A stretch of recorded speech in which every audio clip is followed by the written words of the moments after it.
Hi friends, please subscribe to Amravati Media and press the bell icon for more latest updates. KK survey ఇప్పటికిప్పుడు ఎన్నికలు జరిగితే ఆ 40 మంది కూటమి ఎమ్మెల్యేలు అవుట్.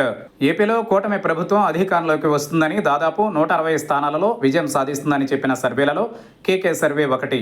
మిగతా అన్ని సర్వే సంస్థలు వైసీపీ గెలుస్తుందని, టీడీపీ గెలుస్తుందని అంచనాలు వేశారే తప్ప కేకే సర్వే మాత్రం ఏకంగా 160 స్థానాలలో కూటమి విజయం సాధిస్తుందని చెప్పడంతో అందరూ ఆశ్చర్యపోయారు.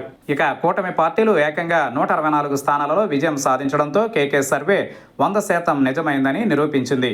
ఇకపోతే కూటమి అధికారంలోకి వచ్చి ఏడాది పూర్తి చేసుకుంది. ఈ ఏడాది పాలన పట్ల కేకే సర్వే సంస్థ కూటమి ఏడాది పాలన గురించి పలు విషయాలను వెల్లడించింది.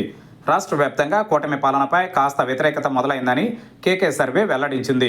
ఇప్పటికిప్పుడు ఎన్నికలు జరిగినా లేదా 3 సంవత్సరాల తరువాత ఎన్నికలు జరిగినా కొత్తగా గెలిచిన 40 మంది తెలుగుదేశం పార్టీ ఎమ్మెల్యేలు ఓటమి పాలు అవుతారని తెలిపారు. ఇలా 40 మంది ఎమ్మెల్యేలు ఓటమి పాలు కావడానికి కారణం ఇచ్చిన హామీలను నెరవేర్చకపోవడమేనని తెలిపారు. ఇప్పటికైనా కూటమి నేతలు ఈ విషయంపై శ్రద్ధ చూపెడుతూ ఇచ్చిన హామీలను నెరవేరిస్తే కూటమి ఈ ఇబ్బందుల నుంచి బయటపడుతుందని, లేకపోతే మొదటికే మోసం వస్తుందని, చాలా నష్టాలను ఎదుర్కోవాల్సి ఉంటుందని కేకే సర్వే సంస్థ వెల్లడించింది.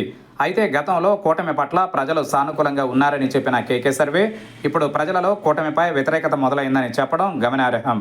ఇలా ఏడాదికే కూటమి పట్ల వ్యతిరేకత రావడంతో కూటమి నేతల వ్యవహార శైలి ఇలాగే ఉంటే ముందు ముందు ఇబ్బందులు తప్పవని చెప్పకనే చెప్పేస్తున్నారు.